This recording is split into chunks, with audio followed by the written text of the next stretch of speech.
Na začátku pohádky o broučcích na pasece je vždycky písnička.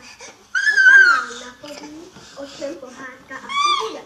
Jak křížci spolu s broučky hledali a hledali, až našli poklad.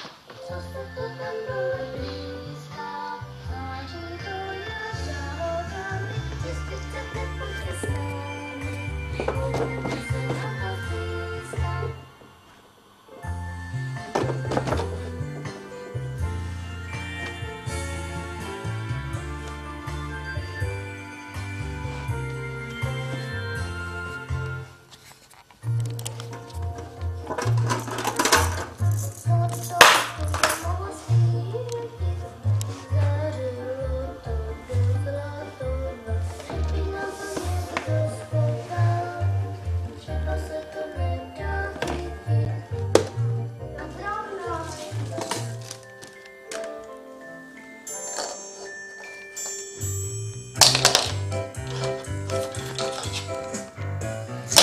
Vám slovíčka těsně před spaním, uvidíte večerníčka, jak se uklání. Pokud vám není moc, dobrý večer, dobrou noc zamává čepičkou z kouzelných hromádek, hází lístky pohádek maličkou ručičkou.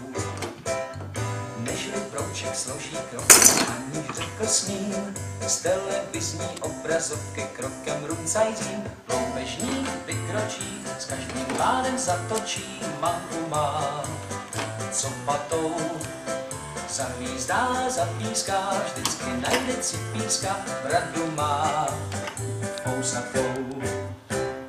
Červená se mochomůrka, letí motýlek, v trávě sedí mochomůrka vedle křemílek, zkoumají pravidla, jak se vaří popydla vařečkou. Míchají, kdo pak dřív uteče, až jim hrnec přeteče, to se nás ptají. Stěžoval si za příko, vypadá česílko, že mu v noci někdo odnes spodní křesílko. Strašlivý kocolfous, pištu rád vykous, pořád prý smůlu má. Všechno zná, vše ználek, všechno zkazí neználek, chytřejší vyhrává. La la la la la la la la la la la la la la la la la zpět.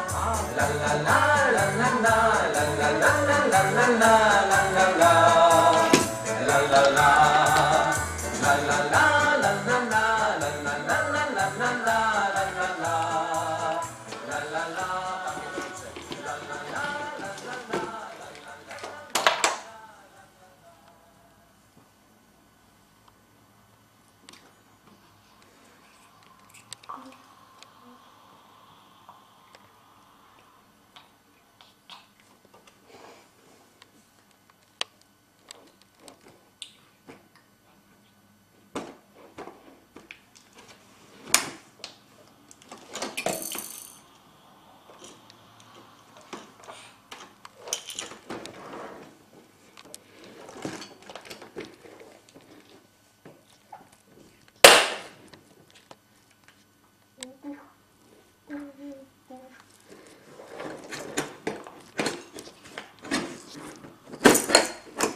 Teresko, Terísku, proč jdeš do té bedny?